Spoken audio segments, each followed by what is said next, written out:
The wind on the plains of the Wyoming Territory didn't just blow. It scoured. It was a living thing, a predator that stripped the warmth from a man's bones and the hope from his heart. It flattened the tall summer grasses into a brittle, yellow mat that crunched under a horse's hooves like shattered glass. The land itself was a testament to endurance, a vast, unending canvas of muted browns and pale grays stretched taut beneath a sky so wide it could make a man feel like an insect. The earth was stingy, yielding its bounty only after a fight. Summers were a fever of blistering sun that baked the soil into a cracked mosaic, and winters were a long, slow death, a siege of ice and snow that buried the world in a shroud of white. This was Eli's world. His dominion was 160 acres of this unforgiving land, with a small, sturdy log cabin squatting in the middle of it like a stubborn rock in a river. He had built it with his own hands, his father's hands beside his, back when the world held more than just the wind's mournful song. Now, it was just him. The silence inside those four walls was as vast as the plains outside. It was a heavy, suffocating thing, thick with the ghosts of laughter and the echoes of a woman's lullaby. Eli was a man carved from the same timber as his cabin, weathered, strong, and quiet. His face was a map of his life, with the lines etched around his eyes by the relentless sun and a grim set to his mouth that spoke of things seen and lost. His hands were calloused and capable, as comfortable with the heft of an axe as they were with the delicate task of stitching a leather harness. He moved with the unhurried economy of a man who lives by the rhythm of the sun and seasons, whose every action had a purpose. There was no room for wasted effort in a life like his. 5 years. It had been 5 years since the fire. He never spoke of it, not even to himself, but it lived in him. It was there in the way his eyes would sometimes fix on the stone hearth. His gaze turned inward to a memory that still burned. It was there in the rigid set of his shoulders when the smell of wood smoke drifted too strong on the air. He had lost everything that night. His wife, Sarah, whose smile could make the harshest winter day feel like spring, and his boy, Daniel, a small, bright flame of a child who had his mother's eyes. They were gone, turned to ash and memory, leaving Eli a hollowed-out shell of the man he had been. He had thrown himself into work, the one thing that could dull the ache. He fought the land, wrestled a living from its grudging soil, and tended his small herd of cattle with a fierce, lonely devotion. He survived, but survival, he was coming to realize, was not the same as living. The winters were the worst. The world shrank to the four walls of his cabin, and the silence grew teeth. The cold was a physical weight, a constant pressure that seeped through the chinking in the logs and settled deep in his soul. It was in the depths of one such soul-crushing winter that the idea first took root, a desperate, practical seed planted in the frozen ground of his loneliness. He didn't need love. Love was a ghost that haunted him, a door he had long since barred and bolted. What he needed was a helpmate, a pair of hands to share the crushing burden of chores, a presence to push back against the suffocating silence. He needed a wife, but not in the way a young man needs a sweetheart. He needed a partner in the grim business of survival. After weeks of turning the thought over in his mind, wrestling with the phantom of his loyalty to Sarah, he finally acted, on a rare trip to Cheyenne for supplies. He walked into the office of the Territorial Enterprise and, with a voice rough from disuse, placed an advertisement. He didn't read the other notices, the ones from lonely ranchers and miners seeking a lady of good character and gentle disposition for the purpose of matrimony. He knew what he wanted to say.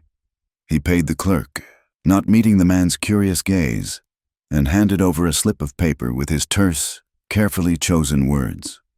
Widower, 32, seeks a plain, hard-working woman to share a homestead. Must be of strong constitution and not afraid of solitude or honest labor. No poets or dreamers. Am a man of simple means, but offer a solid roof and a life of decency. Interested parties may write to Eli Stokes, care of the Cheyenne Post Office. He didn't expect much. It was a shot in the dark, a message in a bottle cast into an indifferent sea. He returned to his ranch and the rhythms of his solitary life, pushing the advertisement from his mind. Weeks turned into a month, then 2. The first dustings of snow began to cap the distant mountains. He had nearly forgotten about it when, on his next trip to town, the postmaster handed him a single, thin envelope. The letter had traveled a long way.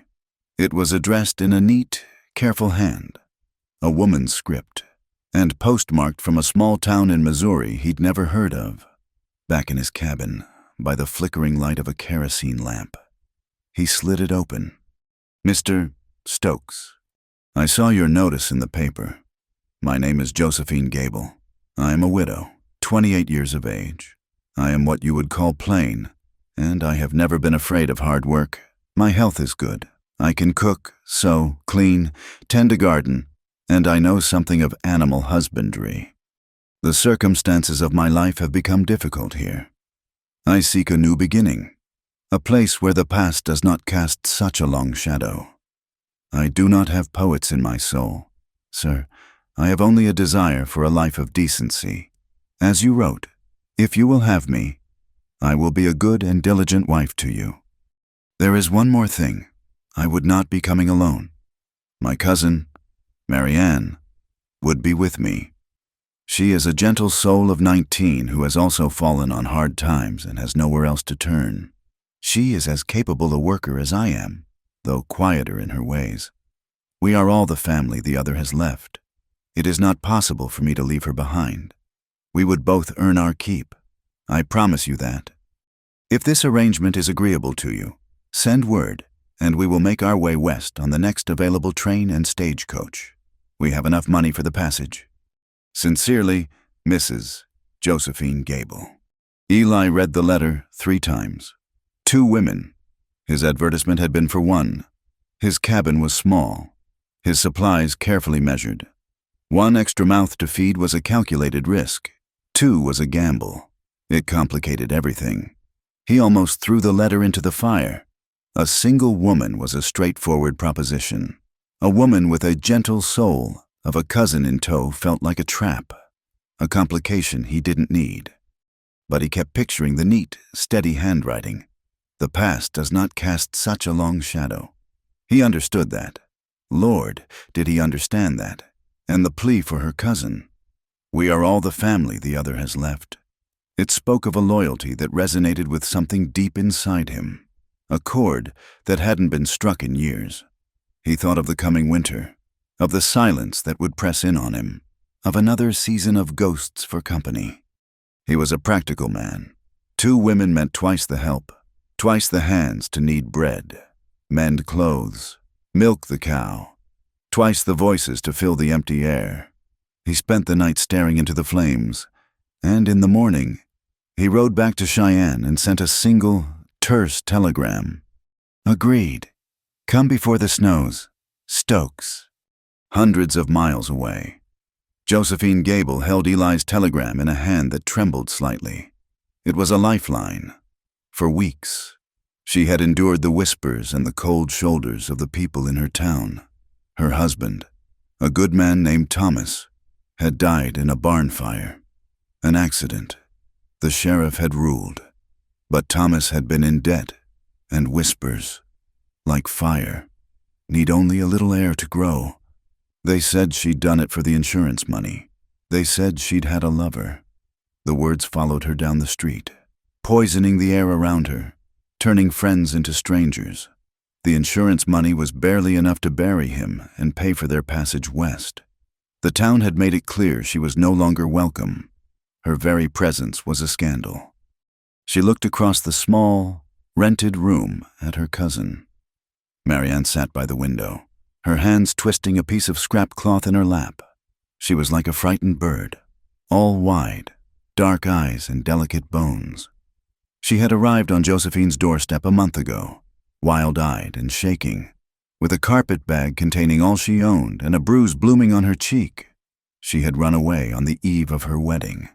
A marriage arranged by her stepfather to a man 3 times her age with a reputation for cruelty and a heavy hand. Marianne's quiet defiance had been the one brave act of her life, and it had left her terrified and alone. "He said yes," Josephine said softly, her voice thick with a mixture of relief and terror. "He said we can both come." Marianne's head snapped up, her eyes flooding with gratitude. "Oh, Josie, are you sure?" "It's here, in his message." She held out the slip of paper as if it were a holy relic. "We have to go, now, before your stepfather's man comes looking again." The journey west was a trial by ordeal. The train was a clattering, smoke-belching monster that rattled their bones and filled their lungs with soot. But it was the stagecoach that truly tested them. It was a cramped, swaying box, lurching over roads that were little more than rutted tracks. They were squeezed between a sour-smelling fur trapper and a silent preacher who read his Bible without pause. Outside, the landscape grew wilder, emptier. The neat green fields of Missouri gave way to the vast, empty plains. The sky grew larger, the towns smaller and farther between. The cold was a constant companion, seeping through their thin coats and chilling them to the marrow. At night, they huddled together for warmth in drafty way stations that smelled of stale beer and unwashed bodies. The sounds of rough men's laughter a constant, unnerving presence. Fear was a knot in Josephine's stomach. She was a strong woman, practical and resilient, but she was gambling everything on a man she had never met, on a few spare words in a newspaper. What if he was cruel? What if he was a drunkard? What if he took one look at them and sent them packing? She clutched her small purse, the last of their money tucked inside, and stared out at the blur of the passing landscape, her face a mask of determination. Marianne, fragile as she was, drew strength from her cousin. She was terrified of the vast, empty land, of the hard-faced men they encountered, of the unknown man who awaited them at the end of their journey. But she was more terrified of being sent back.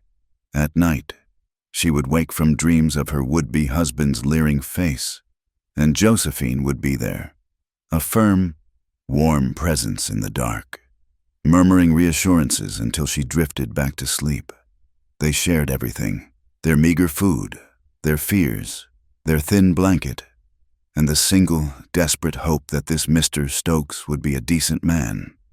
The last leg of their journey was in a buckboard wagon Eli had arranged to pick them up from the stagecoach drop in Cheyenne.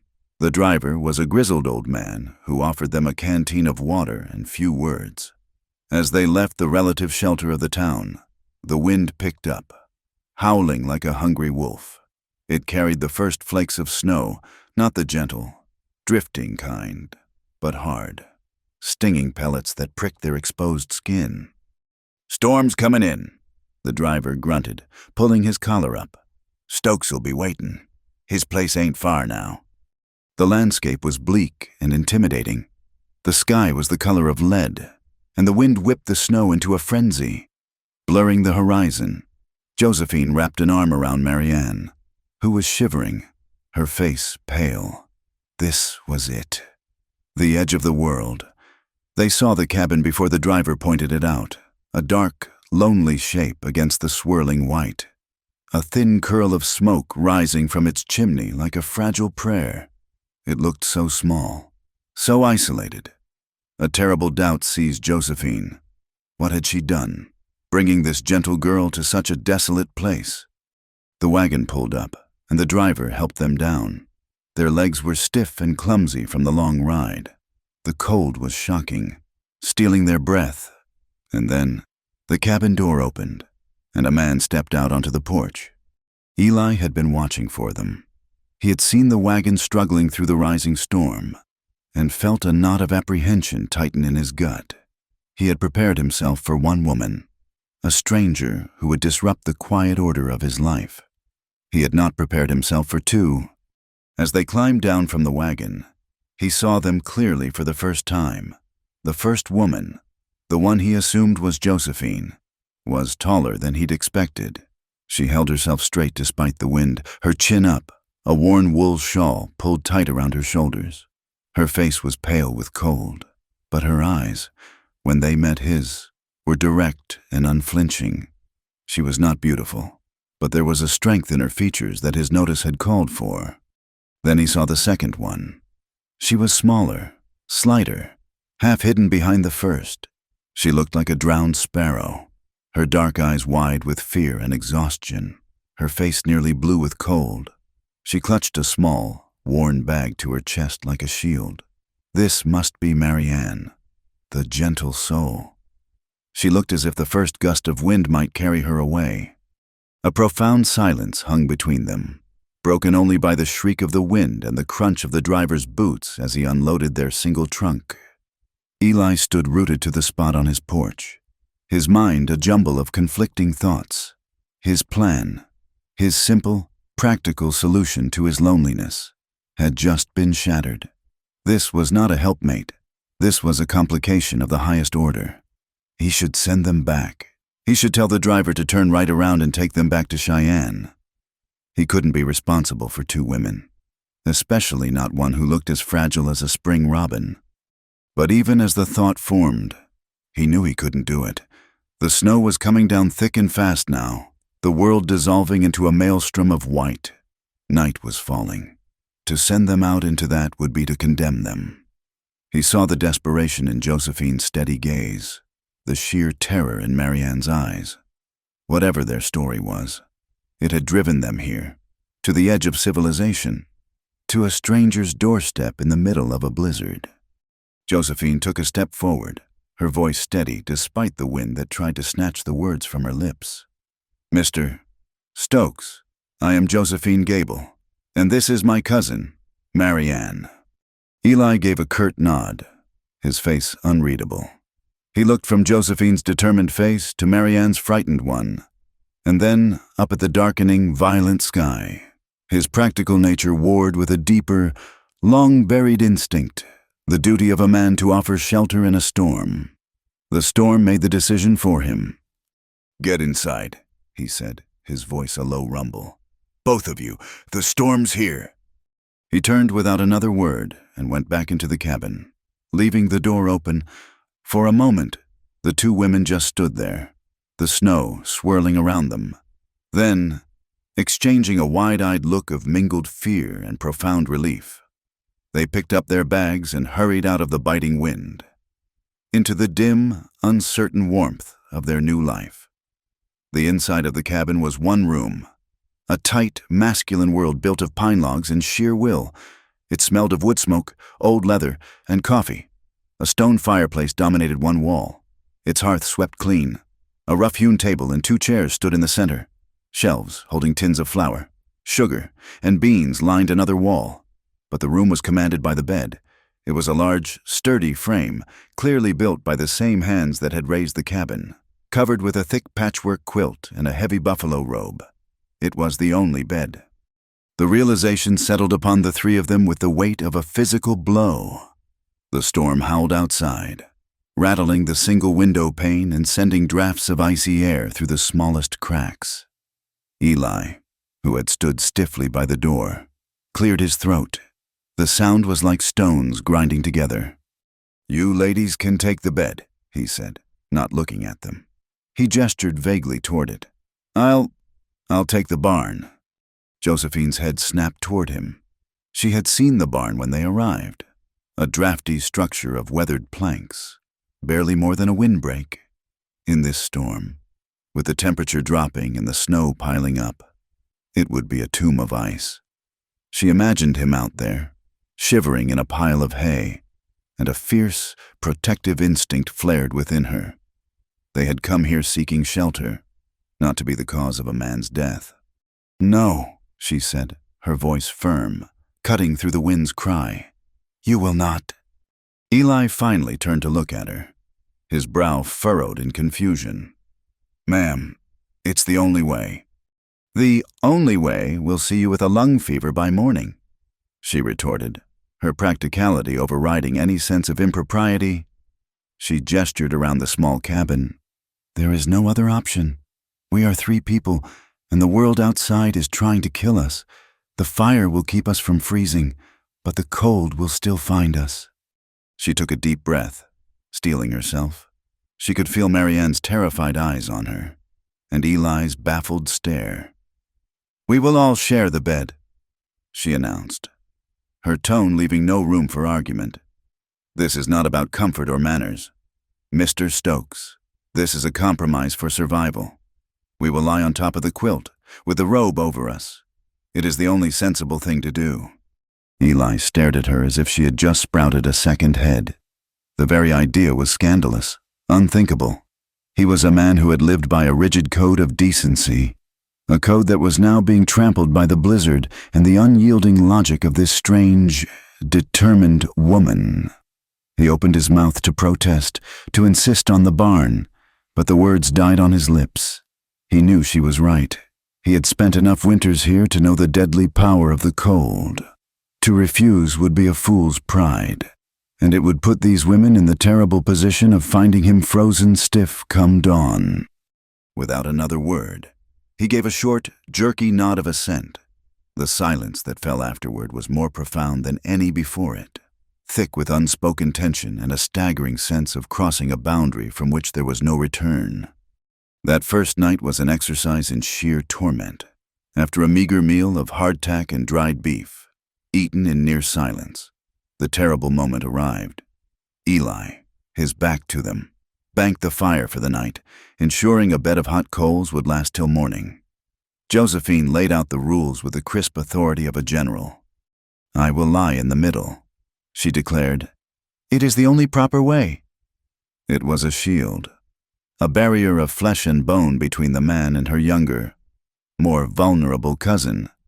They lay down fully clothed, boots off, on top of the quilt, Eli on one side, Marianne on the other, with Josephine as the rigid buffer between them. Eli pulled the heavy buffalo robe over them all. The darkness was absolute, save for the faint orange glow from the hearth. The world shrank to the space of that bed. Every sound was magnified, the frantic drumming of a heart, the soft catch of a breath, the whisper of wool against wool. They lay like statues, their bodies ramrod straight, a chasm of inches separating them. Eli could feel the heat radiating from Josephine's body, a warmth that was both a comfort and a source of profound unease. He stared up into the blackness, his hands clenched into fists at his sides, every muscle in his body taut. He hadn't shared a bed with a woman in 5 years, and now he was lying beside two of them, strangers who had upended his world. Marianne was so still she seemed barely to be breathing.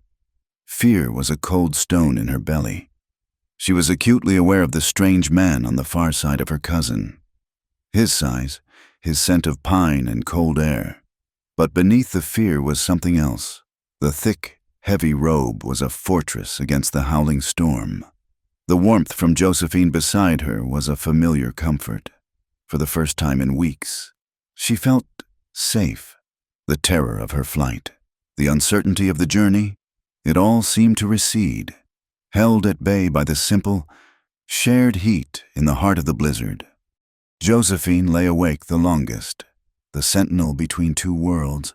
She felt the rigid tension in Eli's body and the faint trembling of Marianne's. This was her doing, this insane, necessary arrangement. She felt the weight of responsibility for all of them. Yet, as the hours crept by and the cabin grew colder, she felt the life-giving warmth they were generating together. It was a strange, almost primal feeling.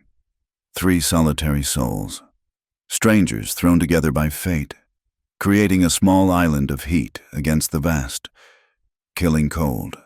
It was not comfort. Not yet. But as she finally drifted into an exhausted sleep, she knew it was survival. The storm raged for 3 days. The world was a churning vortex of white, erasing the sky and the land, imprisoning them in the small log cabin. The tension of that first night slowly began to thaw, replaced by the forced intimacy of shared existence. A rhythm began to establish itself, born of necessity. Eli would rise first, in the pre-dawn gray, moving with a practiced quiet to stir the embers in the hearth and add new logs. The smell of coffee brewing would soon fill the small space, a ritual that signaled the start of another day. The women would rise, their movements stiff and awkward at first, a silent dance of avoiding eye contact and maintaining distance in the cramped quarters. But work, honest and hard, became their common language. It smoothed the rough edges of their strangeness. Josephine, it turned out, was a force of nature. She found Eli's meager stores and, with a skill that bordered on magic, transformed them. The cabin, which had always been merely a functional shelter for Eli, began to feel like a home, the air filled with the scent of baking bread, a smell he hadn't known in years, and it struck him with the force of a physical blow, dredging up memories he kept locked away. She scrubbed the floorboards, mended his torn shirts with the neat, efficient stitches, and organized his supplies with a sharp eye. She was not a guest. She was a partner, taking charge of the domestic sphere with an unspoken authority that Eli, to his own surprise, did not resent.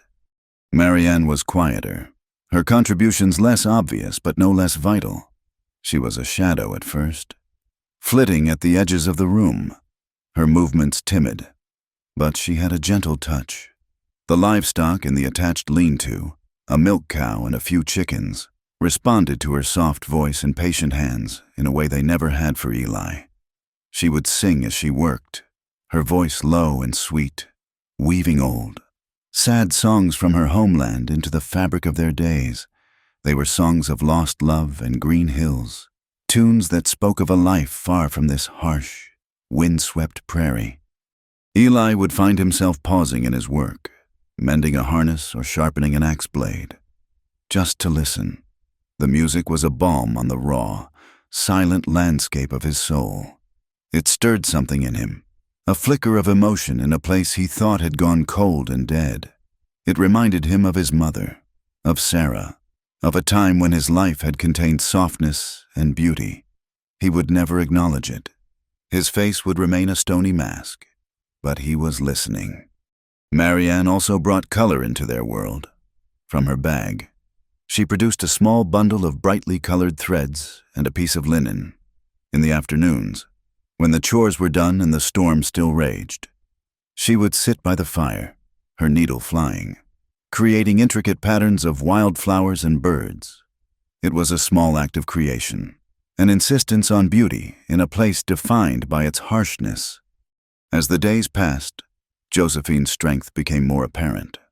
When the storm finally broke, leaving the world buried under a thick blanket of pristine white, the work moved outdoors. A section of the corral fence had been damaged by the wind. Eli went out to fix it, expecting the women to remain inside. He had just started wrestling a heavy post into place when he heard a crunching of snow behind him. It was Josephine, wrapped in her shawl, her face determined. "That's too heavy for one," she said, not as a question, but as a statement of fact. Before he could protest, she had taken hold of the other end of the post. She was surprisingly strong, her movements sure and steady.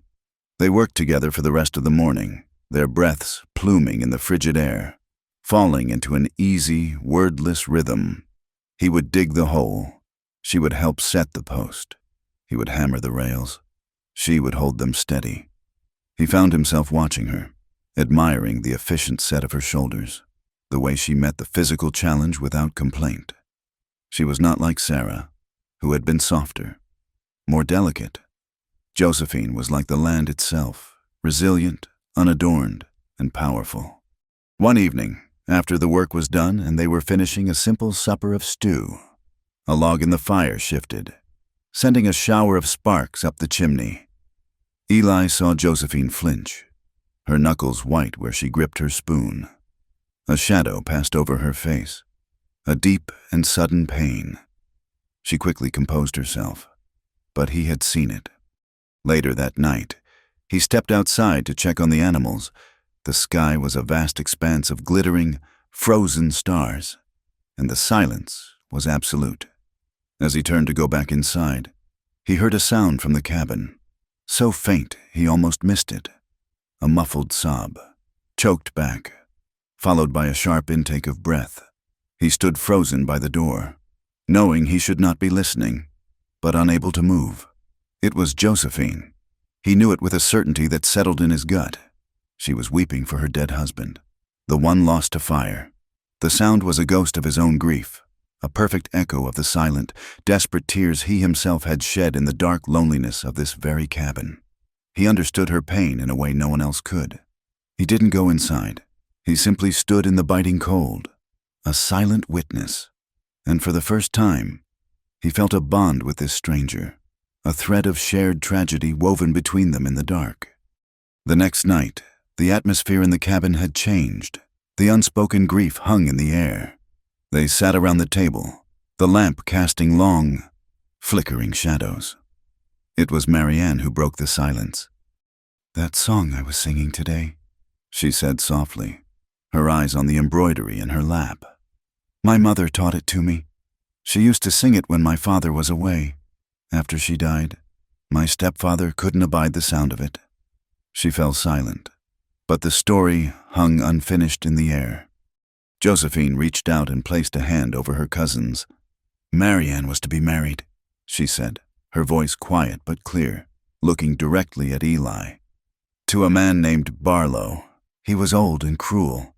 Her stepfather sold her to him to settle a debt. She ran." The simple, brutal words explained everything. Marianne's fear, her fragility, her desperate flight. Eli just nodded slowly, his gaze on the table. He had seen men like Barlow. Then Josephine spoke of her own past, her voice low and steady. "My Thomas, he was a good man, a kind man, but he wasn't a good farmer. We were in debt. The fire that took him, it also took the barn and our last crop. The insurance was just enough to draw suspicion." She looked up, and her eyes burned with a fierce, banked anger. "They whispered that I did it, that I killed my own husband for a pittance. The town, it turned on me. It's easier to believe a woman is a monster than to believe that sometimes things are just tragic." Eli listened, his own ghosts stirring in the shadows. He heard the word fire, and the wall he had built around his own heart cracked. He looked at these two women, at the pain they carried, and saw a reflection of his own brokenness. They had all been burned by life, one way or another. He cleared his throat, the sound raw in the quiet room. "I had a wife," he said, the words feeling strange and rusty on his tongue. "Sarah, and a son, Daniel." He paused, the names hanging in the air.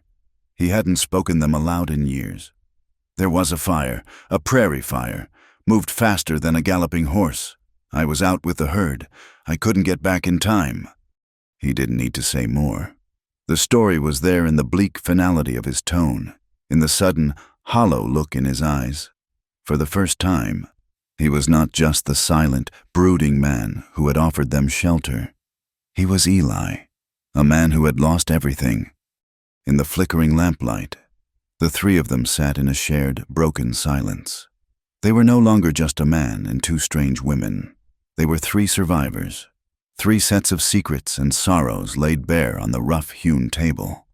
The cabin was no longer just a shelter from the storm outside, but a sanctuary for the storms within. The hard peace of their shared existence was shattered in the dead of night by a sound that curdled the blood. It began as a single, mournful howl that seemed to rise from the frozen earth itself, a lament that was answered by a chorus of yips and cries from the darkness surrounding the cabin. Wolves. Eli was out of the bed in an instant, his feet hitting the cold floorboards without a sound. He grabbed the rifle that rested against the wall by the hearth, his movements swift and economical. "Stay inside," he commanded, his voice a low growl. "Bar the door behind me." But Josephine was already up, her eyes wide in the faint moonlight filtering through the window. "They're after the cow." The frantic, terrified lowing from the lean-to confirmed her words. Panic had seized the animals. He couldn't fight a pack in the open alone.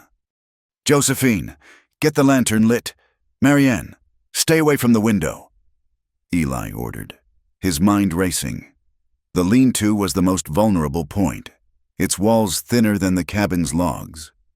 Josephine's hands were steady as she fumbled with a match and lit the kerosene lamp, casting their frantic shadows into sharp relief. Outside, The snarling grew more frenzied, punctuated by the scrape of claws against wood. "They're trying to tear through the wall," Eli muttered, checking the load in his rifle. He couldn't risk a shot in the dark. He might hit his own cow. He needed to get outside, to scare them off with noise and fire. He grabbed a burning log from the hearth with a small iron shovel.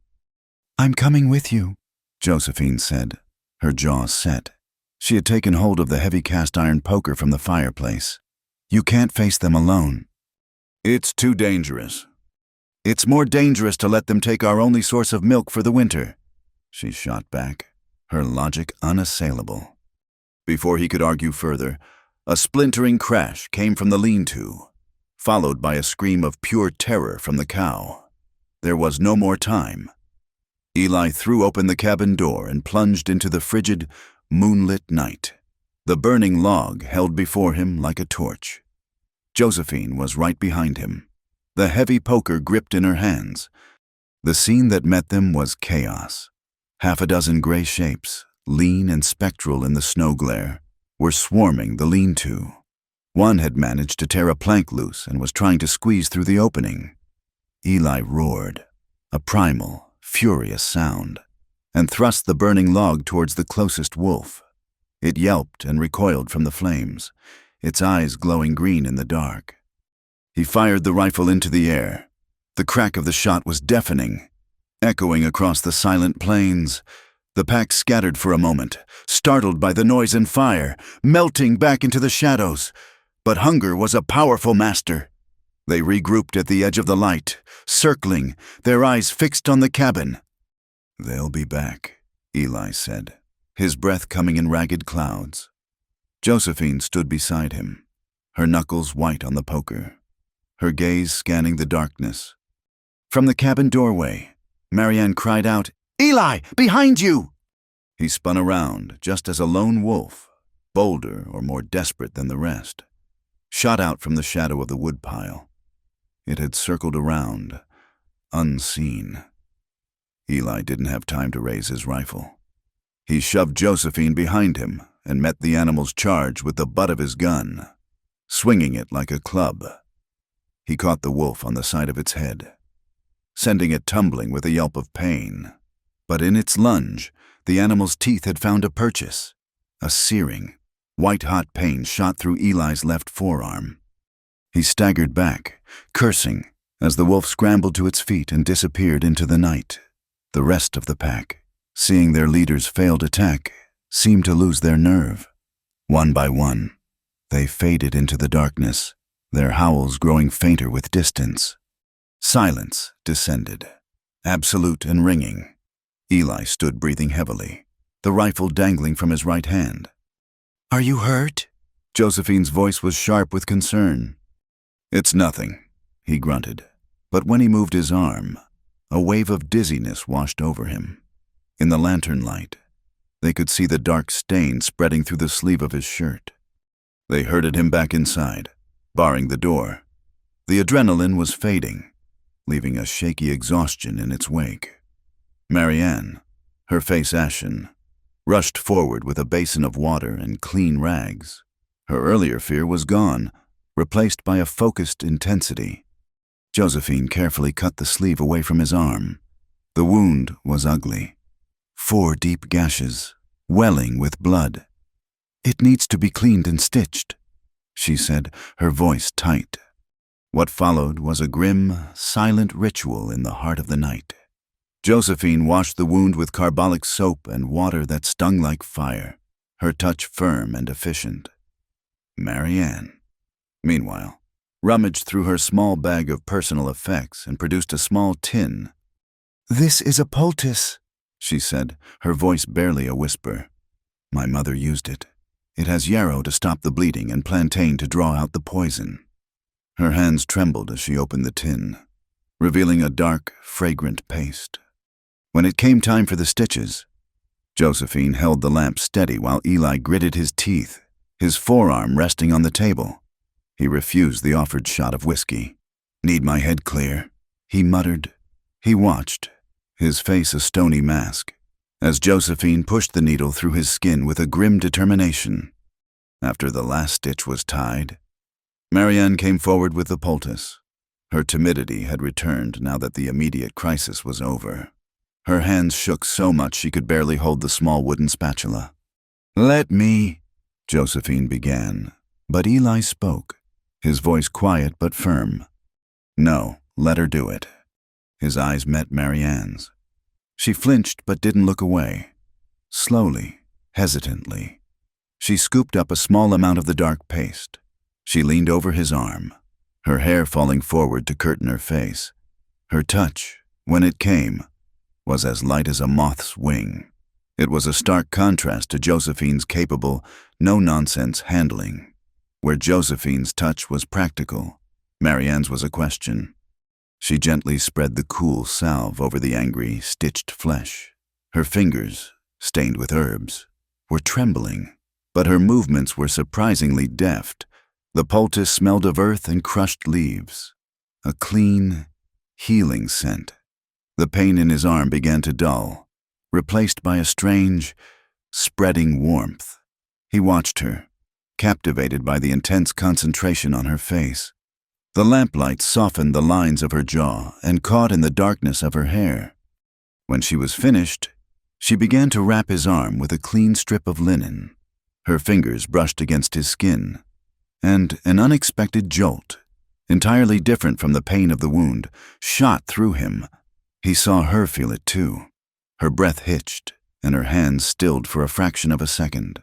She raised her head, and for the first time, her eyes met his and held.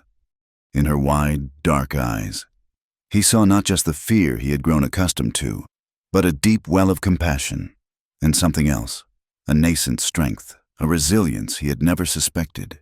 He had saved her from a wolf, but in that moment, she was saving him. Her gentle care a balm not just for his torn flesh, but for some older, deeper wound within him. The world seemed to fall away. The cabin, the storm, the wolves, all of it gone, leaving only the two of them, suspended in a gaze that stretched on for a lifetime. It was broken by Josephine clearing her throat, and the spell was shattered. Marianne quickly finished her task. Her head bowed, a faint flush on her pale cheeks. A week later, a heavy, wet snow began to fall. It wasn't a blizzard, just a thick, persistent curtain of white that muffled the world and promised to last for days. They were running low on firewood. "I'll go," Josephine said, pulling on her heavy coat. "The woodpile is getting low. We need to haul some back from the stand of pines by the creek." "I'll go with you," Eli said. His arm was still stiff and sore, but he could manage an axe. "It's too much for one person." Marianne was kneading dough for the evening's bread, her hands dusted with flour. "Be careful," she said softly, her eyes flicking to Eli for a moment before returning to her work. There had been a subtle shift in the cabin's atmosphere since the night of the wolf attack, a new awareness that hummed just beneath the surface of their daily routines. The air in the woods was still and cold. The only sound the rhythmic crunch of their boots on the snow and the thud of Eli's axe. They worked in their now familiar silence, falling into the easy rhythm of shared labor. He would chop the fallen logs into manageable lengths, and she would stack them on the small sled he'd built. The snow fell thicker, faster, the flakes fat and wet. It happened suddenly. The world simply disappeared. One moment they could see the creek and the path back to the cabin. The next, there was nothing but a churning, impenetrable wall of white, a whiteout. It descended with a terrifying swiftness, erasing all landmarks, disorienting the senses. "This way!" Eli yelled over the rising wind, grabbing Josephine's arm. He knew these woods, but in a storm like this, even the most familiar terrain could become a deadly maze. They couldn't risk trying to find the cabin. They had to find shelter. He remembered a small rock outcropping not far from where they were, a shallow cave carved out by the wind and water. He pulled her along, moving purely by instinct. They stumbled into the opening just as the full fury of the squall hit. The cave was little more than a deep overhang, but it offered a respite from the wind and the blinding snow. It was dark and smelled of damp earth and cold stone. They huddled together in the back, their breaths coming in ragged, white plumes. The cold was immediate and intense, far worse than it had been when they were moving. It seeped up from the stone floor and radiated from the damp walls. Shivering took hold of them both, a deep, bone-rattling cold that was impossible to control. They pressed closer together instinctively, seeking the small comfort of shared body heat. Eli could feel the violent trembling of Josephine's body next to his. Her teeth were chattering. "We can't just sit here," she said, her voice shaking. "We'll freeze." Without another word, she began to unbutton her heavy wool coat. "What are you doing?" Eli demanded, his own body rigid with cold. "It's warmer to share one," she said, her voice a low, desperate murmur. "Our bodies will heat the trapped air between us. It's the only way." It was the same logic she had used that first night in the cabin. A stark, irrefutable argument for survival. She draped the coat over both their shoulders, pulling it tight around them, creating a small, dark tent of shared space. The immediate effect was profound. The wind's howl was muffled, and the small pocket of air around them began to warm, filled with the heat of their bodies and the steam of their breath. They were pressed together from shoulder to knee, a proximity far more intimate than lying separated in the bed. He was acutely aware of the shape of her thigh against his, the soft press of her shoulder, the scent of her hair, clean and smelling faintly of wood smoke. The shivering subsided, replaced by a different kind of tension. Their breathing seemed unnaturally loud in the enclosed space. He could feel the frantic beat of her heart against his ribs. Or perhaps it was his own.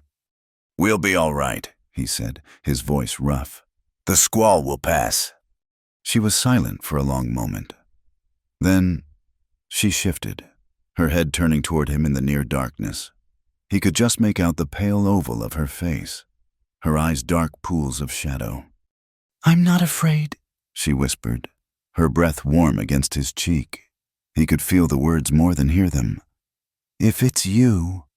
The simple, stark declaration hung in the air between them, heavy with unspoken meaning. It was not a confession of love, but something deeper, more elemental. It was a statement of trust, of recognition.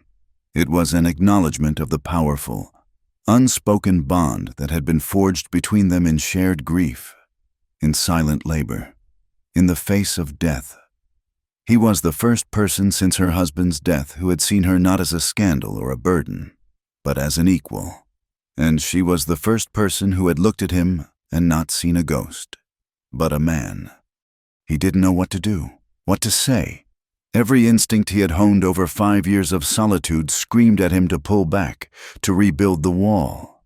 But the woman beside him, her warmth seeping into his very bones, her quiet strength a tangible presence in the dark, had already breached his defenses. He turned his head, and his lips found hers. It was not a gentle kiss. It was clumsy, hesitant, a collision of cold lips and desperate need. It was a kiss of shared loneliness and a sudden, shocking flare of warmth in the frozen dark. For a brief, dizzying moment, there was nothing but the press of her mouth against his, a connection so profound it stole the air from his lungs. Then, just as quickly as it began, it was over. They broke apart, pulling back as if burned. The reality of what they had done crashed down on them. A wave of guilt, sharp and sickening, washed over Eli. In his mind's eye, he saw Marianne's face, her wide, trusting eyes as she had tended his wound. He and Josephine were partners in survival, comrades in grief, but Marianne was their ward, their shared responsibility. This felt like a betrayal.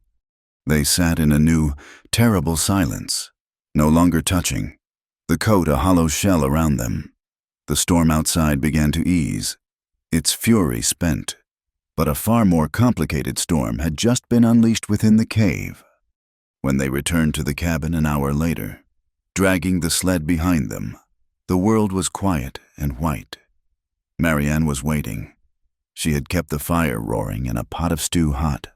One look at their faces was all it took. She saw the way they wouldn't look at each other, the rigid set of Eli's jaw, the haunted look in Josephine's eyes. A stillness came over her, a quiet, painful understanding. She didn't need to ask what had happened. She could feel it in the air, a new and discordant note in the harmony they had so carefully built. She served them their meal in silence, her movements graceful and deliberate. The awkward, heavy quiet at the table was worse than any argument.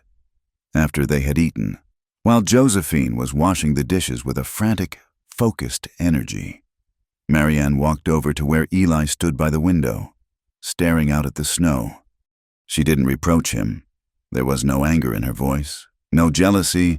There was only a profound, heartbreaking sadness. "Eli," she said softly, her voice so low only he could hear. She waited until he turned to face her. "Who do you truly want?" The question was simple, direct, and utterly devastating.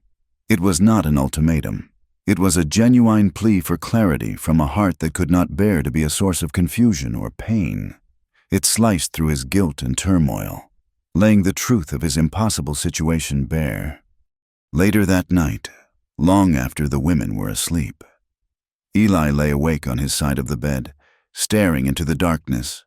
The cabin was silent save for the soft breathing of the two women who had irrevocably altered the course of his life. Marianne's question echoed in his mind, a relentless, unanswerable refrain. Who did he truly want? He thought of Josephine. He saw her standing beside him in the moonlight, poker in hand, ready to face down a wolf pack. He felt the solid strength of her body as they worked together, the deep, resonant understanding that passed between them without words. She was his equal, a mirror to his own scarred soul. With her, he felt a sense of rightness, of partnership, a feeling of being truly seen for the first time in years. The kiss in the cave had been a spark on dry tinder, a promise of a fire that could warm him or consume him entirely. Then his thoughts drifted to Marianne. He saw her hands, so gentle as they tended his wound. He heard her soft singing, a melody that had chipped away at the ice around his heart. She had awakened a part of him he thought long dead, a tenderness, a desire to protect, a longing for the beauty and softness that had been absent from his life for so long. His affection for her was a quieter, more fragile thing, but it was just as real, a delicate wildflower pushing its way up through frozen earth. He was caught between two currents, each pulling him in a different direction. One was a powerful, surging river of shared experience and raw connection. The other was a clear, gentle stream of awakening hope and tenderness. To choose one would be to betray the other. To choose one would be to tear apart the strange, fragile family they had become. He closed his eyes, the weight of an impossible choice pressing down on him, and knew, with a certainty that chilled him to the core, that he had no answer. The tense, fragile quiet that had settled over the cabin lasted for 2 weeks. It was a silence born not of peace, but of an impossible, unspoken question that hung in the air between them. They moved around each other with a painful, careful courtesy, the easy rhythm of their shared life disrupted. Eli's guilt was a constant, bitter taste in his mouth.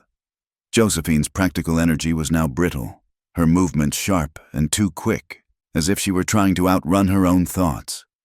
And Marianne, the quietest of them all, had become even more withdrawn. But her silence was different now. It was not the silence of fear, but of observation, of a deep and sorrowful knowing. The land was beginning to thaw. Patches of brown earth appeared through the melting snow, and the creek, once frozen solid, began to whisper and gurgle beneath a thinning layer of ice. The promise of spring was in the air, a season of new beginnings that felt, to them, more like an impending end. The winter had been their sanctuary, a fortress of snow and ice that held the outside world at bay. With the melt, they all felt the unspoken truth. A decision would have to be made. A life could not be lived indefinitely on the knife's edge of an unanswered question.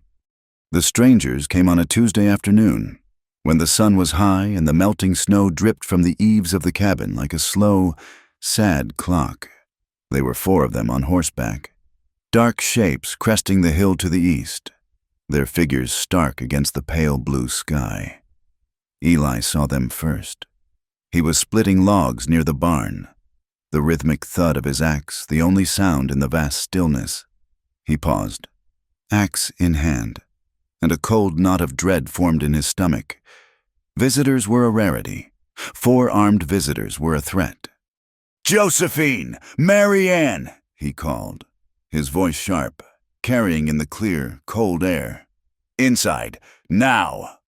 The women, who had been hanging laundry on a line stretched between 2 posts, saw the riders and immediately understood. They dropped the wet linens and scurried into the cabin without a word, their faces pale. Eli stood his ground, leaning the axe against the splitting block. He didn't run for his rifle. That would be an escalation. He would meet this head-on, a man on his own land. He watched as they rode into his yard, their horses churning the muddy, half-frozen ground. They were rough men, their faces hard and unshaven, their clothes stained with the grime of a long journey. The man in the lead, a large, broad-shouldered individual with a florid face and small, piggish eyes, dismounted and swaggered toward him. "This the Stokes place?" the man demanded, spitting a stream of tobacco juice near Eli's boots. "It is," Eli said, his voice even, his body coiled with a tension that was almost electric. "What's your business here?" "Our business is with a girl," the man sneered, his eyes flicking toward the cabin. "A little runaway named Marianne. Her fiancé, Mr. Barlow, is a man of considerable patience, but it has run out. He sent us to collect his property." The word property struck Eli like a physical blow. He felt a surge of white-hot rage, so pure and powerful it almost blinded him. He kept his voice steady. "There's no property of a Mr. Barlow here. There are 2 ladies under my protection. You'll turn your horses around and ride back the way you came." The man laughed. A short, ugly bark. "Under your protection, that's a good one. We heard she ran off with her cousin, the Black Widow Gable. Looks like they've found themselves a new roost." He took another step forward, his hand resting on the butt of the pistol holstered at his hip. "We're not leaving without the girl. Barlow's got a legal claim, a marriage contract, signed and sealed by her stepfather. She goes back, or you answer for harboring a fugitive." "She's not a fugitive, and she's not leaving," Eli said, his voice dropping to a low, dangerous growl. "This is my land. Get off it." The confrontation happened faster than thought. The big man lunged, not for his gun, but for Eli. He was heavier and taller, and he threw his weight into a clumsy, powerful punch. Eli ducked under it, his years of hard labor giving him a wiry strength. He drove his fist into the man's soft belly. The man grunted, surprised, but the other 3 were already dismounting, closing in, their faces set in grim smiles. It was never a fair fight. It was a brutal, one-sided beating. Eli fought with the desperation of a cornered animal, landing a few solid blows that were answered with a flurry of fists and boots. He was 1 man against 4. They swarmed him, their fists like hammers, their boots finding his ribs, his stomach. He went down in the mud, the taste of blood and dirt filling his mouth. A boot connected with his head, and the world exploded in a flash of white, then faded to a dim, roaring gray. Inside the cabin, the women had watched in horror through the single window. When Eli went down, Josephine let out a choked cry. "Stay here," she hissed at Marianne, who was frozen, her hands pressed to her mouth, her eyes wide with terror. Josephine didn't hesitate. She snatched Eli's rifle from its place by the wall. She wasn't a markswoman, but she knew how to load it and fire it. She wrenched the cabin door open and stood on the porch, the rifle heavy and cold in her hands. She didn't aim at any of them. She aimed at the sky and pulled the trigger. The gunshot ripped through the afternoon quiet, a deafening crack that made the horses shy and the men freeze. They turned as one, their brutal work interrupted, and stared at the woman on the porch. Josephine stood there, smoke curling from the barrel of the gun, her face a mask of cold fury. "The next one won't go so high," she said, her voice shaking but clear. "Get away from him." The leader, the big man, laughed. "Put that thing down, lady, before you hurt yourself. We're just collecting what's ours." He started to take a step toward the porch. And then something happened that no one expected. Marianne moved. The small, timid girl, who had been paralyzed with fear, shot out of the cabin door. Her face streaked with tears, but her eyes blazing with a light none of them had ever seen before. She didn't have a weapon. She didn't make a threat. She simply ran across the muddy yard and planted herself directly in front of Eli's prone body. Her arms spread wide as if to shield him. She stood between him and the four armed men, a small, trembling, but utterly unmovable obstacle. "Leave him alone," she whispered, the words barely audible, yet they carried with a stunning force. "You will not touch him again." The men were momentarily stunned into inaction by the sheer audacity of it. This was not the frightened girl they had come to collect. This was someone else entirely. The leader recovered first, a look of contemptuous amusement on his face. "Well, now, the little mouse has found its squeak. Step aside. Girl, this doesn't concern you." "He is all that concerns me," Marianne said, her voice gaining strength. "If you want him, you will have to go through me." The man took a menacing step toward her. Eli, struggling to push himself up on one elbow, his vision swimming, let out a groan of protest. He tried to get to his feet to protect her, but his body wouldn't obey. It was Josephine who saw the opening. Her mind, always practical, always strategic, seized on a desperate gamble. "Take another step," she called out from the porch, her voice ringing with a new, chilling authority. She had reloaded the rifle. "And I'll put a bullet through the wall of that barn." The men looked at her, then at the barn, confused. "What's that supposed to mean?" the leader sneered. "It means," Josephine said, her eyes glittering like chips of ice, "that my host, Mr. Stokes, is a cautious man. He keeps his gunpowder in there, a large keg of it. Enough to send you and your horses to Kingdom Come? You're so worried about Mr. Barlow's property? Think about what he'll say when you come back to him empty-handed and on foot, if you come back at all." A dead silence fell over the yard. The bluff was magnificent in its simplicity and its sheer, terrifying possibility. The men looked at each other, a new uncertainty in their eyes. They had come for an easy job, to bully a lone man and drag a scared girl home. They hadn't signed on for a fight with two half-wild women who were willing to blow them all to hell. The odds had suddenly, dramatically shifted. The leader stared at Josephine, trying to see if she was lying. He saw no fear in her eyes, only a deadly resolve. He looked at the girl standing guard over the fallen man, her small frame radiating a courage that defied all logic. He weighed the girl against the risk. He made his decision. "She ain't worth it," he spat, turning to his men. "Let's go." They mounted their horses without another word, their swagger gone.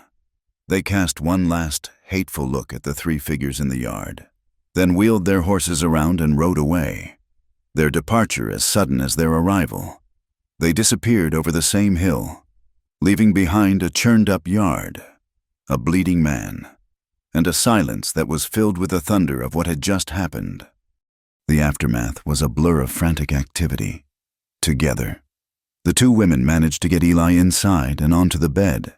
He was a mess of cuts and bruises. His lip was split, and his ribs felt broken. He drifted in and out of consciousness as they worked. Their roles from the night of the wolf attack now reversed and intensified. Josephine, her face grim, cleaned his wounds and set a compress on his swelling head. Marianne, her newfound courage having receded, leaving a deep, shuddering exhaustion, gently bathed the mud from his face, her tears falling silently onto his bruised skin. Later, when he was lucid, he lay on the bed, the pain a dull, throbbing drumbeat through his entire body. But it was not the physical pain that occupied his thoughts. He kept seeing the image of Marianne, standing in front of him, a defiant shield against a brutal world. He had seen her as a fragile thing to be protected, a gentle soul who needed shelter. He had been wrong. Hidden beneath that quiet, timid exterior was a core of pure steel. She had not fought with her fists or with a weapon. She had fought with a courage that came from the deepest part of her soul, a love so fierce it had eclipsed her own fear. He saw now that her gentleness was not weakness. It was a different kind of strength, a quiet, deep-rooted power he had completely failed to see. The dynamic in the cabin was irrevocably changed. The external threat had forged them into something new, something solid and unbreakable. The question of who would stay and who would go now seemed not just painful, but utterly absurd. How could they separate? How could a body tear itself into 3 pieces and expect to survive? Both women knew it. Neither of them wanted to leave. For Josephine, Eli was a partner, a man whose soul understood the language of her own grief. He was the anchor she had been searching for, a man of quiet strength on whom she could finally rely. For Marianne, Eli was the embodiment of safety and kindness, the man who had shown her that not all men were cruel like Barlow or her stepfather. He was the man for whom she had discovered her own courage. They both loved him, each in her own unique and powerful way. And Eli, lying there, being tended by their gentle, capable hands, finally admitted the truth to himself, a truth he had been fighting since the kiss in the cave. He loved them both. He loved Josephine for her resilience, her fire, her unyielding strength that mirrored and challenged his own. He loved Marianne for her gentleness, her quiet beauty, and the surprising, fierce courage that lay hidden in her heart. It was not a divided love, but 2 distinct, complete loves that coexisted within him. To choose one would be to amputate a part of his own soul. That night, the torment of his impossible situation returned, magnified 100-fold. Josephine, too, lay awake in her place on the floor. They had made a pallet for themselves after his injuries, insisting he take the bed alone. The events of the day had brought everything to a head. She could not live like this, watching the man she loved torn between her and her cousin.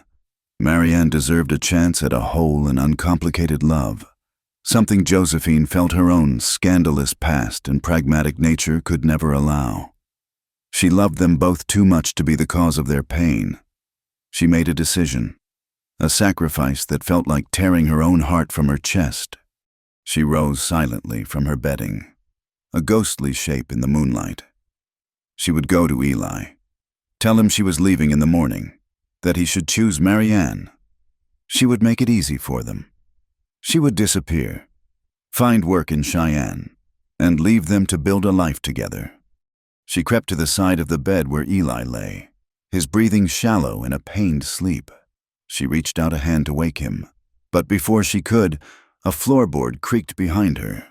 She turned, her heart stopping. Marianne stood there, her face pale and luminous in the moonlight.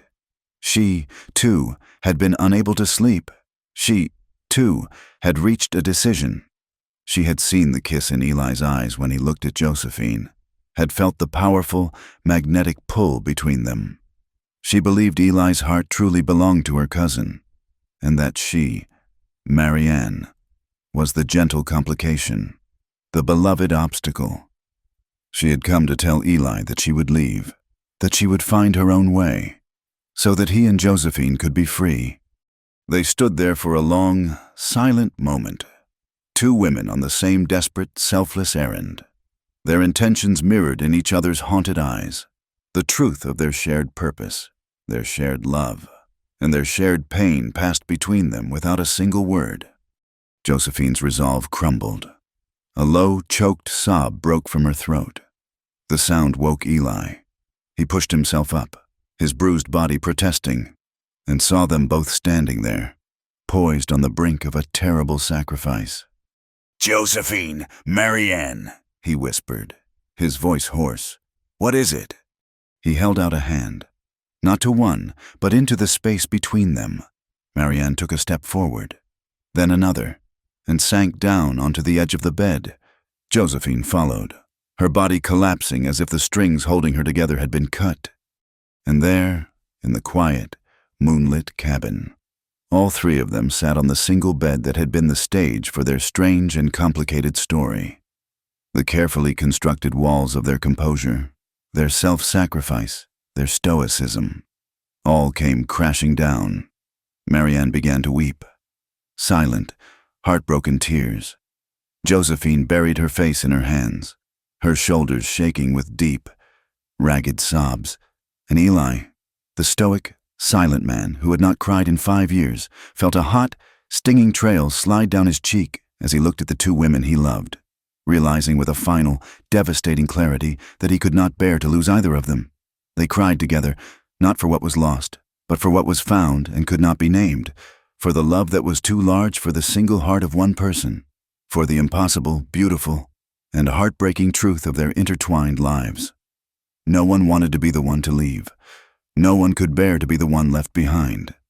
The tears that fell that night were a flood, washing away the last of their individual sorrows and merging them into a single, shared stream of grief and desperate, unnameable love. They did not speak. There were no words for the thing that had grown between them, no name in any language for the shape of their three intertwined souls. They simply sat on the edge of the bed, a trinity of broken people, and let the truth of their situation wash over them until there was nothing left but a raw, exhausted, and strangely peaceful emptiness. Morning came, pale and gray, and with it, a fragile clarity. The choice was not who would leave, but how they would stay. It was Eli who finally gave voice to the decision that had been made in the silent communion of their tears. He was sitting at the table, a mug of coffee untouched in his hands, watching Josephine and Marianne move about the cabin, their motions slow and heavy, their eyes shadowed with sleeplessness. "No one is leaving," he said. The words were quiet, but they landed in the still room with the finality of a stone settling at the bottom of a well. Josephine paused, her hand halfway to the flour tin. Marianne stopped stirring the porridge on the hearth. They both turned to look at him, their expressions a mixture of hope and trepidation. "How, Eli?" Josephine asked, her voice raspy. "How can we live like this? The world won't understand." "I don't care about the world," Eli said, and for the first time, he truly meant it. The town that had whispered about Josephine, the stepfather that had sold Marianne, the silent judgment of a society that had no room for a story like theirs, it all seemed impossibly distant, a faint noise from a land he no longer inhabited. "This is our world, here." He gestured to the 4 walls of the cabin. "The only question is whether we can understand it, whether we can live with it." He looked from Josephine's strong, searching face to Marianne's wide, questioning eyes. "I cannot choose between you," he said, the admission a raw and painful truth. "To do so would be to cut myself in two. I love you both." He said the words he had never thought to speak again, and the saying of them felt both like a sacrilege and a sacrament. "If you stay, you both stay. We make our own way. We build our own rules." A long silence followed. It was a moment of profound gravity, a precipice. They were stepping off the map of the known world. Marianne was the first to move. She walked from the hearth to the table and, in a gesture of simple, profound faith, she placed her hand over Eli's. "I will not leave you," she whispered. "Either of you." Josephine watched them, her heart a wild, aching thing in her chest. All her life, she had been practical. She had followed the rules, married, kept a home, and been a good wife. And for all of it, she had been rewarded with tragedy and scorn. Eli's proposal was madness. It was an invitation to be outcasts, to live a life that would be condemned by any preacher or judge who heard of it. It was impossible. And yet, it felt like the only sane thing in a world gone mad. It felt like coming home. She walked to the table and placed her hand on top of Marianne's. The warmth of their skin, a circuit of connection, flowed between the three of them. "Then I will stay," she said, her voice firm. "We will stay." With the decision made, a new kind of energy filled the cabin. The oppressive weight of uncertainty was lifted, replaced by a sense of shared, defiant purpose. They were collaborators in a grand and dangerous experiment, and the work of building their new life began at once. The first task was to build the cabin, which had seemed a sufficient shelter for a man and his ghosts, and then a cramped but necessary refuge for 3 survivors, was now too small for a family. Eli began to draw plans in the dirt outside the cabin door with a stick. The women huddled on either side of him, offering suggestions. He would build another room, an extension off the main cabin, with its own hearth. "It will have a proper floor," he said, sketching lines in the mud. "And a real window, with glass from Cheyenne." "Who will it be for?" Marianne asked softly. Eli looked at her, then at Josephine, and a slow, rare smile touched his lips. "It won't be for anyone," he said. "It will be for us. It's not a bedroom. It's a keeping room, a place to sit in the evenings, a place for your embroidery." He nodded to Marianne. "And for mending." He looked at Josephine. "A place for us to be." It was a brilliant, simple solution. He was not dividing them or creating separate spaces. He was expanding their shared world. The single room of the cabin would remain the heart of the home, the place of the bed and the main hearth. But this new room would be a testament to their future, a space built not just for survival, but for living. The work consumed them.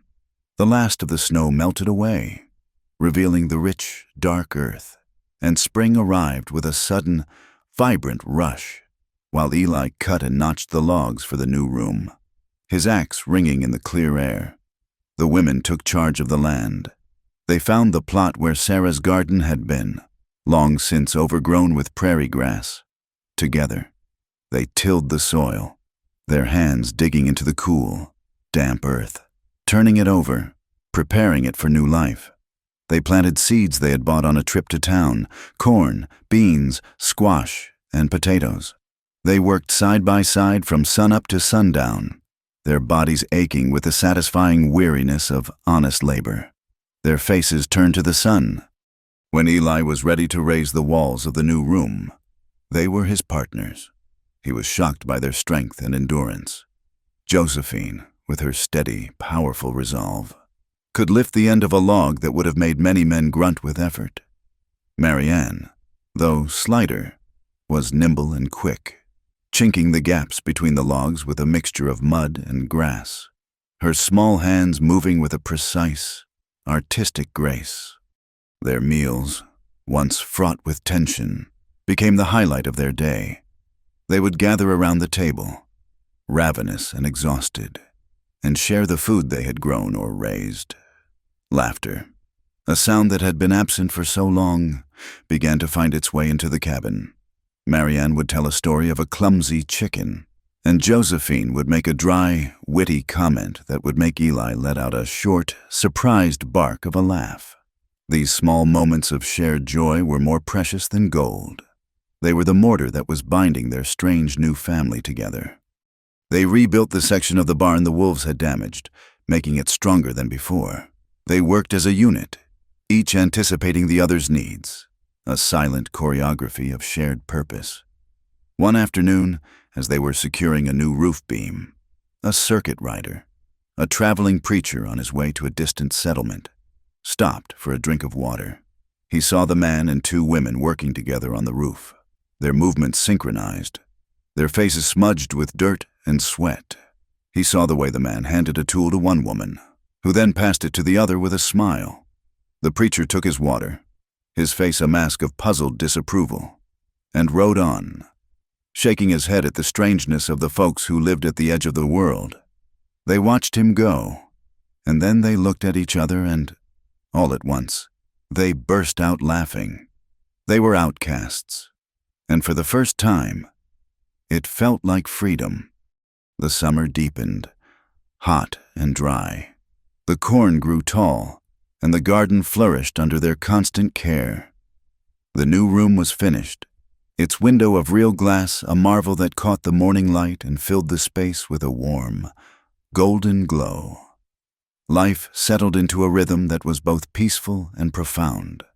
They had created a world for themselves, an island of sanity and acceptance in the vast, indifferent prairie. But the prairie was never truly tame. It was a place of sudden, violent beauty and equally sudden, violent storms. The storm came at the end of a long, sweltering day in late August. The sky, which had been a searing, cloudless blue, turned a bruised purple-gray in the west. The air grew still and heavy, charged with a strange, electric tension. Then the wind came, a low moan that grew into a raging shriek, bending the tall pines and flattening the grass. They had just managed to get the animals into the barn and secure the shutters on the cabin when the sky opened up. Rain fell in solid, blinding sheets, driven almost horizontally by the wind. Thunder cracked directly overhead, a deafening explosion that seemed to shake the very foundations of the cabin, followed by the jagged, instantaneous flash of lightning. They were huddled around the hearth, the fire a comforting beacon in the growing gloom.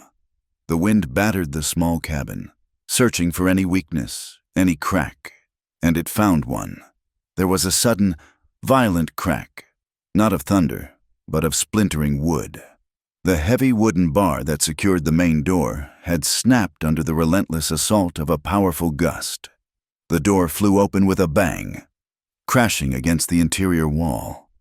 Wind and rain surged into the cabin, extinguishing the lamp, sending embers flying from the hearth and drenching everything in an instant. The door! Eli yelled over the roar of the storm. He lunged for it, trying to force it shut against the incredible pressure of the wind. Josephine, Ever the pragmatist, was right behind him. we have to bar it with something, she screamed. The table. It was a desperate, chaotic struggle. In the flickering firelight, soaked to the skin, they fought the storm for control of their home. Marianne frantically tried to push the scattered embers back into the hearth with a shovel to prevent a fire. Eli and Josephine managed to shove the heavy oak table against the door. But it wasn't enough. The wind was a living thing, a battering ram that threatened to tear their home apart. I have to get outside, Eli shouted.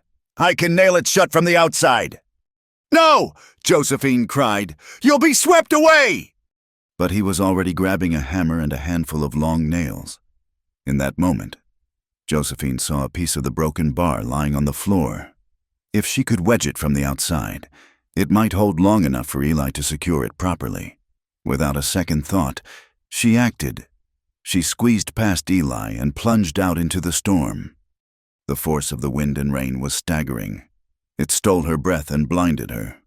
The ground, already saturated, had turned to a thick, slick mud. She fought her way to the door, her hair plastered to her face, the broken piece of wood clutched in her hand. She managed to force the door almost shut and was trying to jam the wood into the frame when her feet slipped in the treacherous mud. She went down hard, her head striking the corner of the stone step with a sickening thud. She let out a short, sharp cry of pain, and then lay still, half conscious, the rain pouring down on her. Eli, who was right behind her, saw her fall. A raw, terrified roar tore from his throat. He and Marianne, who had run to the doorway, dragged her back inside, out of the raging storm. They slammed the table back against the door and collapsed on the floor beside her, the storm forgotten. She was soaked, covered in mud, and a trickle of blood was visible in her wet hair from a cut on her temple. Her eyes were open but unfocused, and she was shivering violently, her body going into shock. "Get her to the bed," Eli commanded, his voice tight with fear. He scooped her up in his arms. She felt terrifyingly limp and carried her to the large bed. Marianne was already there, pulling back the heavy buffalo robe, her face a mask of white terror. They worked with a desperate, silent efficiency, They peeled away her wet, muddy clothes, their usual modesty and boundaries obliterated by the urgency of the situation. They wrapped her in dry blankets, but the shivering wouldn't stop. "We need to warm her," Eli said, his mind racing. "Her body heat isn't enough." He looked at Marianne, and in that moment, the same thought, the same instinct that had guided Josephine on that first night, passed between them. It was not a decision born of desire, but of the purest, most elemental necessity: survival. Without a word, Marianne slipped onto the bed on one side of Josephine, pressing her own warm, dry body against her cousin's cold one, pulling the blankets tight around them both. Eli moved to the other side, doing the same. They created a cocoon of living warmth, a human hearth to fight back the deadly chill that had taken hold of Josephine. They lay there in the darkness, the only sounds the relentless drumming of the rain on the roof and the soft, ragged sound of their own breathing. The storm raged outside, but inside the small, warm space of the bed, a different kind of intensity was building. The last vestiges of their old world, with its rules and its divisions, had been washed away in the flood. There was no his or hers. There were no carefully maintained inches of separation. There was only them. 3 bodies, 3 hearts, beating as one against the cold and the dark. Josephine's shivering slowly began to subside, her breathing evening out as their shared warmth seeped into her. She drifted into a state between sleep and waking, dimly aware of the solid, safe presences on either side of her. She was not cold anymore. She was not afraid. She was home.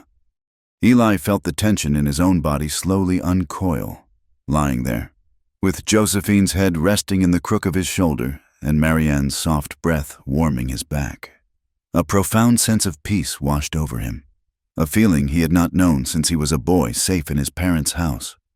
The constant, gnawing loneliness that had been his companion for 5 years was finally, completely gone. Marianne pressed closer to her cousin, her arm draped protectively over Josephine's waist. She felt Eli's solid warmth behind her, a fortress at her back. In this strange, impossible embrace, all her fears seemed to melt away. Her fear of Barlow, her fear of the world, her fear of being alone. Slowly, as if guided by some deep, unspoken instinct, they began to move. A hand shifted, a head turned. Josephine murmured something in her sleep and nestled closer to Eli. He turned his head, his lips brushing against her hair. Marianne shifted, and her hand came to rest on Josephine's, her fingers lacing with her cousin's. Eli's other hand found them, covering both of theirs. It was not a frenzy of passion. It was a slow, sacred, and deeply tender awakening. It was the final, quiet surrender of 3 souls who had fought for so long against their own hearts. They held each other, their embrace a circle of healing. It was a release of all the pent-up grief, the fear, the loneliness, and the desperate, unspoken longing that had defined their lives. It was the salvation of 3 hearts that had been worn down by tragedy and judgment. A final, profound recognition that they were each other's sanctuary. In the deep, quiet darkness of the storm, their hands remained clasped together on the bed. Josephine's, strong and capable; Marianne's, gentle and artistic; Eli's, calloused and protective. The touch was a silent vow, a contract signed not with ink, but with the warmth of their skin. A promise made without words. We are not just 3 people anymore. We are a home. A year passed. Spring returned to the plains, but it was a different spring from the one that had preceded the women's arrival. The land, which had been a harsh and lonely adversary to Eli, was now a partner, a home. The 160 acres of the Stokes homestead were no longer a testament to one man's solitary endurance, but to the combined will of 3. The prairie, awakening from its long, frozen slumber, erupted in a riot of life. The muted browns and grays of winter gave way to 100 shades of green, dotted with the vibrant colors of Indian paintbrush, prairie rose, and wild lupine. The air, once sharp and thin with cold, was now soft and thick with the scent of damp earth and new growth. The creek, which had been a silent ribbon of ice, now chattered and sang on its way south. The ranch itself was transformed. The small log cabin no longer stood alone. Attached to its side was the new keeping room, its glass window winking in the morning sun. It was a solid, handsome addition, built from the same sturdy pines as the original structure, a physical manifestation of their expanded lives. The garden, which had been a mere patch of tilled earth, was now a sprawling, orderly plot, its rows of green shoots promising a bountiful harvest. The corral fence stood strong and true, and the barn, its roof mended and its walls reinforced, was a safe and sturdy shelter for a growing flock of chickens and a cow that was now fat and content. The change was not just in the land, but in the people who worked it. The frantic, desperate energy of their first months together had settled into a deep, comfortable rhythm. They moved about their chores with a graceful, unspoken understanding, a choreography learned through 1,000 shared sunrises and sunsets. Eli no longer moved with the grim, solitary purpose of a man simply surviving. There was a lightness in his step, and the lines of grief etched on his face had softened. He still spoke little, but his silences were no longer empty. They were filled with the comfortable presence of the women he loved. Josephine's fierce practicality had found its true home. She was the heart of the homestead, the steady, organizing force that turned a piece of land into a functioning home. She managed their stores, planned their meals, and worked beside Eli in the fields, her strength a constant, reassuring presence. The shadows of her past had not disappeared, but they no longer haunted her. They had been integrated into the fabric of who she was, threads of sorrow that made the tapestry of her new life all the richer.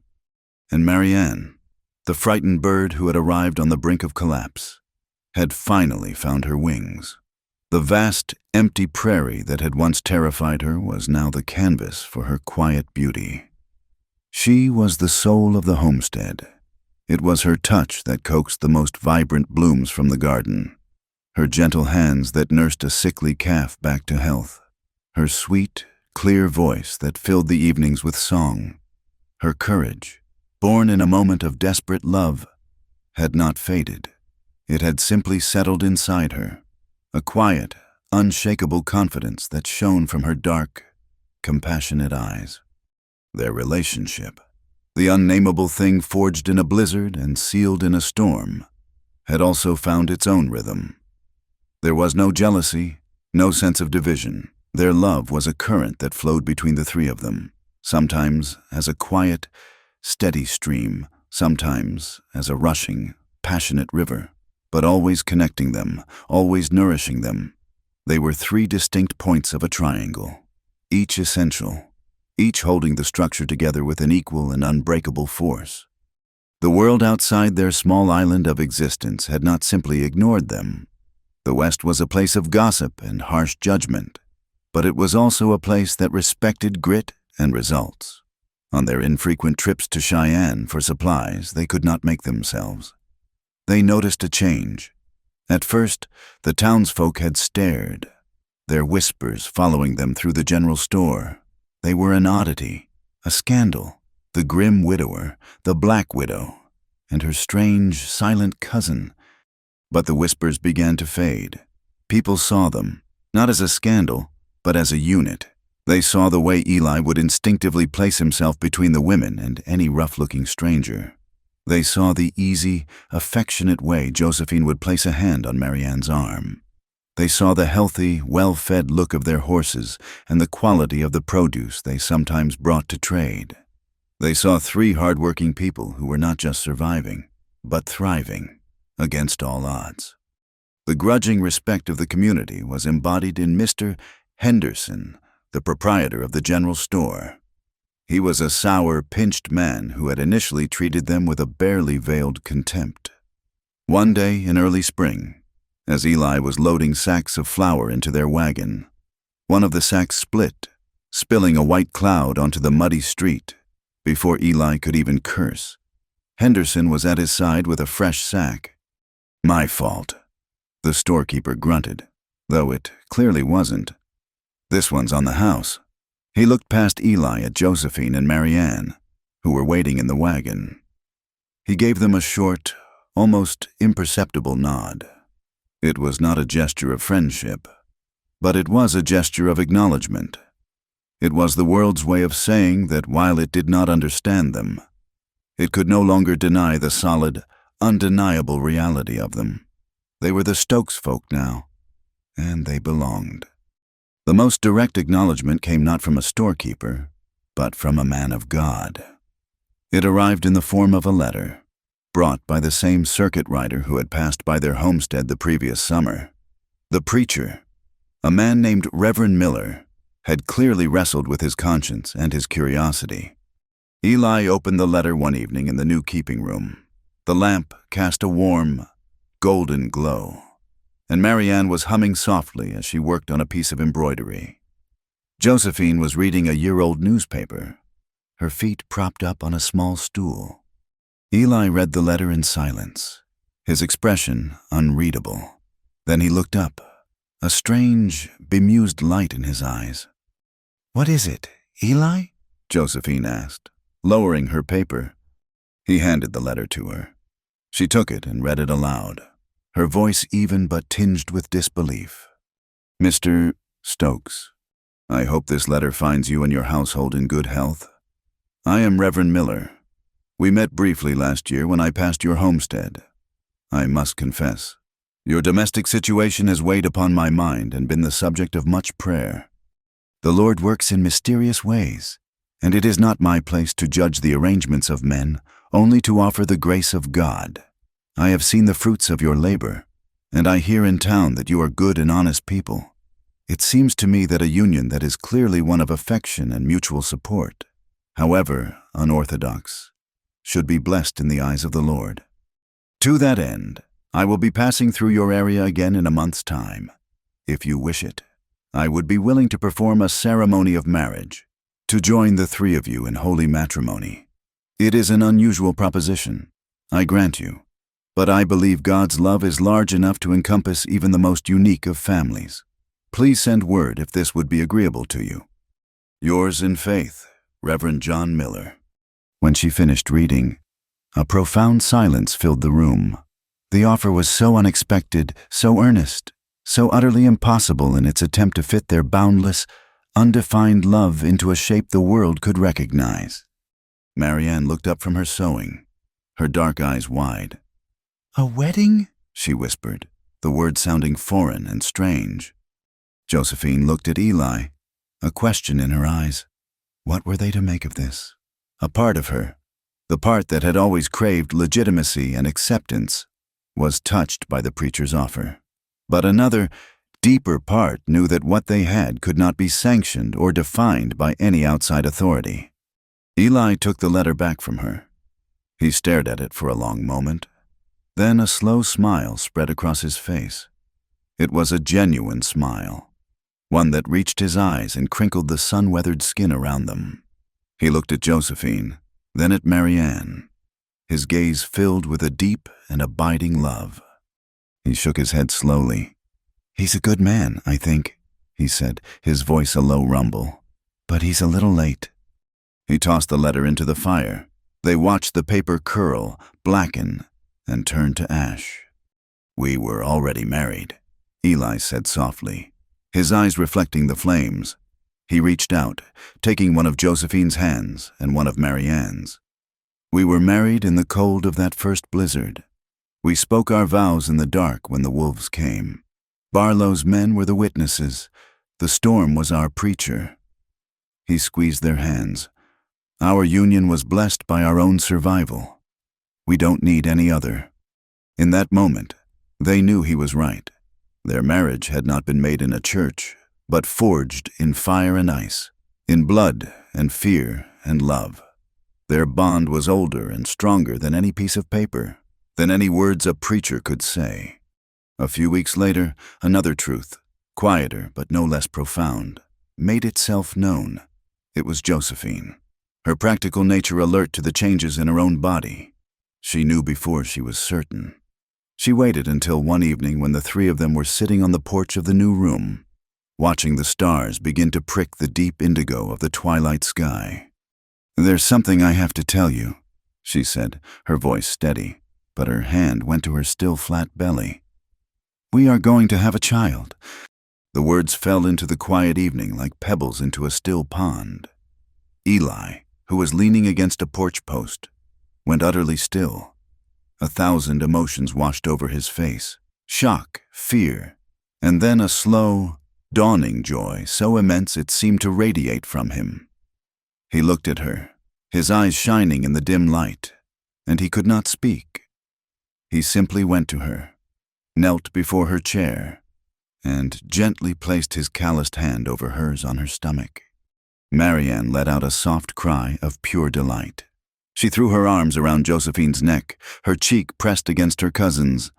"A baby," she breathed, the word full of wonder and promise. "Our baby." The joy that followed was a quiet, sacred thing. The coming child was the ultimate symbol of their union, a new life created from their impossible love.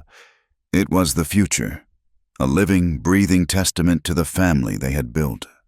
Marianne immediately set to work with a new and joyful purpose. She put aside all other mending and embroidery. From a bolt of soft, fine flannel they had bought in Cheyenne, she began to cut and stitch tiny shirts and gowns. She sat for hours in the keeping room, the sunlight slanting through the glass window, her needle flashing. She embroidered the simple garments with exquisite care, her threads creating a world of impossible beauty on the small canvases. Tiny bluebells, yellow buttercups, and red prairie roses bloomed on the collars and cuffs.